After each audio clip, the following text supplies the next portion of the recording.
आजकल आपने देखा होगा डॉक्टर इरफान कैसर साहब वो हैं और बहुत सारे डॉक्टर्स हैं, लेकिन ज़्यादातर उनको वो बहुत ज़्यादा अवेयरनेस दे रहे हैं। तो क्या उनका अवेयरनेस देना, लोगों को बताना फूड के रिलेटेड, डाइट के रिलेटेड क्या बताना उनको उनकी फील्ड के अकॉर्डिंग उनको जायज़ है? ये कोई अलिफ लैला की इसमें कहानियां तो नहीं लिखी हुई, इसमें सारी चीज़ें वही लिखी हैं जो कि एक्सपेरिमेंटल हैं। जो चीज़ें एक्सपेरिमेंटल तौर पर प्रूव हुई हैं फिर हम आपको बताते हैं। तो कौन सी मतलब आप कितनी क्वांटिटी लेनी चाहिए, कुछ इसका थोड़ा सा आइडिया दे दें। मतलब कि अगर वो गोश्त हम अवॉइड करना चाह रहे हैं कि हम गोश्त खाने नहीं चाह रहे, गोश्त तो अवॉइड वैसे ही हो गया है वो तो सारी बात है कि मार्केट के रेट जिस तरह सर्दी का मौसम, लेकिन वो फिर वो सारी बात है कि वो भी महंगा उतना ही पड़ जाता है, तो अफोर्डेबल नहीं है। अफोर्डेबल नहीं है। एक चीज़ में अफोर्डेबल है, अगर आपके खान साहब के साथ जो बेचे उनके साथ अच्छे ताल्लुक है। कीटो डाइट एक आम बंदे को करनी चाहिए? देखें, पहली बात, कीटो डाइट आम बंदे की बस की बात नहीं है। अस्सलाम वालेकुम, मेरा नाम जवाद यासीन है, मैं एक क्लिनिकल डाइटिशियन हूँ। आज हमारे साथ मौजूद हैं डाइटिशियन अली रज़ा। आज हम इनसे न्यूट्रिशन के मुतालिक कुछ सवालों के जवाब लेंगे और कुछ अताइयों के बारे में भी जानेंगे कि इनकी क्या राय हैं जो आजकल माहिर ग़िज़ाइयात बने हुए हैं मार्केट में आकर, जो सोशल मीडिया प्लेटफॉर्म के ऊपर बहुत ज़्यादा इन्फॉर्मेशन दे रहे होते हैं। क्या हम उनके बारे में इनकी राय जानेंगे, क्या वो उनको इजाज़त है?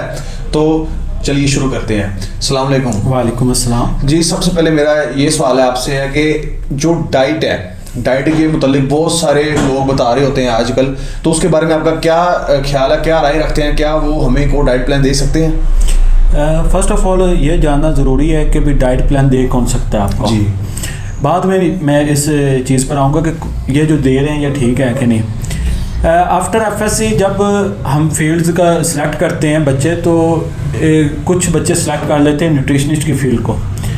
आफ्टर एफएससी 5 इयर्स न्यूट्रिशनिस्ट पढ़ने के बाद वो उसके बाद 2 इयर्स का एमफिल करते हैं। फिर जाके वो उस फील्ड में पीएचडी करते हैं न्यूट्रिशन की फील्ड में। फिर जाके वो आपको इस क्राइटेरिया के ऊपर पूरा उतरते हैं कि वो आपको डाइट बता सके, क्योंकि ये एक बहुत सेंसिटिव इशू है डाइट से रिलेटेड। तो आपको सिर्फ एक कंसल्टेंट डाइटिशियन और न्यूट्रिशनिस्ट ही डाइट रिकमेंड कर सकते हैं। बिल्कुल। अच्छा, तो जो ये डॉक्टर्स होते हैं, एमबीबीएस डॉक्टर्स, बिल्कुल एमबीबीएस डॉक्टर्स, आजकल आपने देखा होगा डॉक्टर इरफान कैसर साहब हैं, वो हैं और बहुत सारे डॉक्टर्स हैं, लेकिन ज़्यादातर इसलिए उनको क्योंकि वो बहुत ज़्यादा अवेयरनेस दे रहे हैं। तो क्या उनका अवेयरनेस देना, लोगों को बताना फूड के रिलेटेड, डाइट के रिलेटेड क्या बताना उनको उनकी फील्ड के अकॉर्डिंग उनको वो जायज़ है? अगर है तो कितना वो बता सकते हैं? आप इस बारे में क्या राय आप रखते हैं? मैं फर्स्ट ऑफ ऑल उनका वर्क तो अच्छा है, उन्होंने एक अच्छी अवेयरनेस दी है, अवेयरनेस दे रहे हैं कि भी आपको ट्रांस फैट्स वगैरह नहीं लेने चाहिए। ये चीज़ें बहुत अच्छी चीज़, लेकिन डॉक्टर इरफान कैसर साहब मुझे इस चीज़ की इजाज़त देते हैं कि मैं स्टेथोस्कोप ही पहन लूँ गले में। आप बताएं। नहीं, ये तो बिल्कुल इजाज़त, ये सिर्फ डॉक्टर्स को अलाउ होता है। डॉक्टर्स को अलाउ है ना? बिल्कुल। क्या वो मुझे इस चीज़ की इजाज़त देंगे कि भी एमबीबीएस डॉक्टर्स की बात कर रहा, मैं कोई स्पेसिफाई नहीं कर रहा हूँ कि वो मुझे मैं मेडिसिन किसी को लिख के दूँ? नहीं, ये भी आप नहीं कर सकते। नहीं कर सकता ना, आपने अपनी फील्ड के अंदर ही काम करना है ना। तो यही बात है, समझाने का तरीका ये है कि आप अपनी फील्ड के अंदर हैं। मैं इसलिए इस चीज़ को पॉइंट आउट कर रहा हूँ कि उनका वर्क अच्छा है, लेकिन वो अपनी फील्ड के अंदर हैं। जब हमारा, आपको याद हो, न्यूट्रिशनिस्ट के साथ डॉक्टर का लफ्ज़ यूज़ हुआ तो सबसे पहले एमबीबीएस गए थे कि भाई हम इनको कबूल नहीं करते। जब हमें कबूल नहीं किया जा रहा, न्यूट्रिशनिस्ट को कबूल नहीं डॉक्टर किया जा रहा, वो एक डाइटिशियन के नाम से जाने जाते हैं, तो वो फिर हमारी फील्ड में आके लोगों को क्यों बता? मैं किसी को डिग्रेड नहीं कर रहा, लेकिन हमें बहुत ज़्यादा डिग्रेड किया इन्होंने। तो इसलिए हमारा भी फर्ज बनता है को ये अपनी डोमेन्स में रह के काम करें सब लोग। बिल्कुल।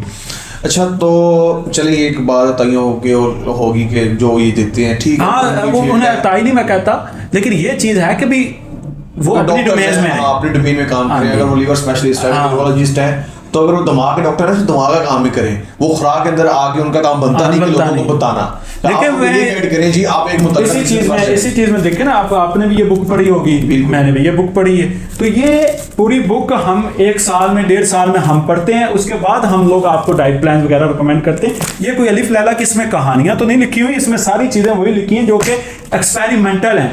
जो चीज़ें एक्सपेरिमेंटल तौर पर प्रूव हुई हैं फिर हम आपको बताते हैं। इसलिए उन्होंने, जो एमबीबीएस डॉक्टर्स हैं, उन्होंने पढ़ा होता है डाइट के मुतालिक, उनके सब्जेक्ट्स होते हैं, लेकिन वो एक सब्जेक्ट पढ़ते हैं, एक आध सब्जेक्ट, वो भी 4th ईयर में जाके सिर्फ बेसिक न्यूट्रिशन का।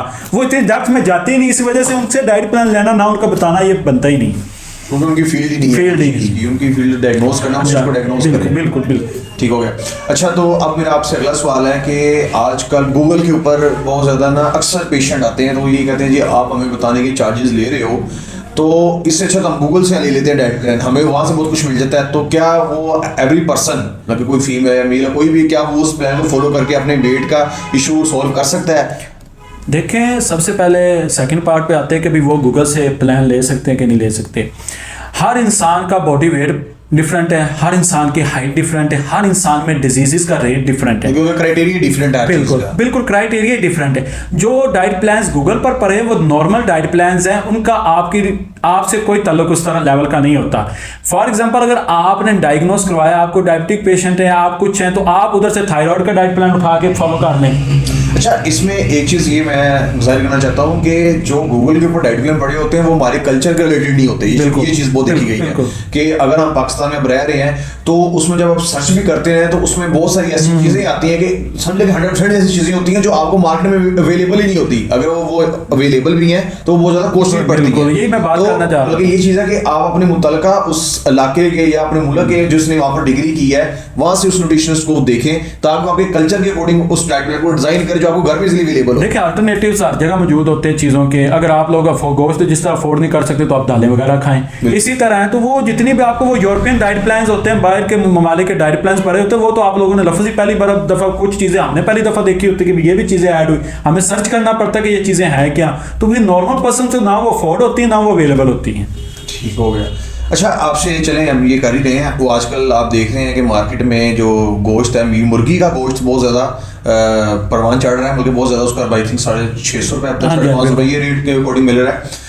तो अगर जो लोग डाइट भी कर रहे हैं, अब सिंपल मतलब जस्ट एक नॉलेज के लिए सवाल उनके क्वेश्चन है कि अगर वो गोश्त को छोड़ दें तो उसकी जगह आपने कहा दालें वगैरह, तो कौन सी मतलब कि आप कह रहे हैं कितनी क्वांटिटी लेनी चाहिए, कुछ इसका थोड़ा फ्री आइडिया दे दें। मतलब कि अगर वो गोश्त को हम अवॉइड ही करना चाह रहे हैं कि हम गोश्त खाने नहीं चाह रहे। गोश्त तो वाइड वैसे ही हो गया है वो तो सारी बात है कि मार्केट के रेट जो है वो तो गोश्त तो वाइड करने की जरूरत ही नहीं, वैसे ही वो तो वाइड हो गया अब, क्योंकि बहुत ज़्यादा एक्सपेंसिव। आप उसका अल्टरनेटिव्स में बहुत सी दालें, जिस तरह चने की दाल वगैरह आप लोग इस्तेमाल कर सकते हैं। वीक में 2 से 3 दफ़ा अगर आप गोश्त इस्तेमाल करते हैं तो वो आपको उतनी वैसे प्रोटीन्स उस मिकदार में तो नहीं देता, लेकिन उसका बेस्ट अल्टरनेटिव सोर्स ये है। ये था कि दालों के अंदर कार्बोहाइड्रेट्स भी होते हैं, मीट के अंदर कार्बोहाइड्रेट्स नहीं होते। बिल्कुल ठीक है। तो जब आपने डाइट कर रहे हैं तो दालों में ये भी देखना है कि जो आप दाल यूज कर रहे हैं, चाहे चने की चाहे माश की है, तो उसके अंदर जो कार्ब्स है वो कितने परसेंटेज भी हमें देना पड़ेगा साथ, ताकि आप डाइट के अकॉर्डिंग अपने कार्ब्स को भी मैनेज कर सकें। आप अगर 2000 कैलोरीज ले रहे हैं तो उसका 50% 1000 या 1100 कैलोरीज आप कार्ब से आप उसका पोर्शन कार्ब्स है। हाँ, तो लिहाजा उसको आप देखना चाहिए कि आप इस तरह बेहतर है। ठीक हो। अच्छा, तो आजकल एक कीटो डाइट भी बहुत ज़्यादा चल रही है, ट्रेंड चल रहा है। कीटो डाइट के रिलेटेड आपका क्या राय रखते हैं कि क्या कीटो डाइट एक आम बंदे को करनी चाहिए? देखें, पहली बात, कीटो डाइट आम बंदे की बस की बात नहीं है। उसका ये है कि वो बहुत ज़्यादा महंगी होती है। उसमें जो फैट के सोर्सेज हैं ना, जो हम फैट हेल्दी फैट के सोर्सेज ले रहे हैं वो बहुत ज़्यादा एक्सपेंसिव है।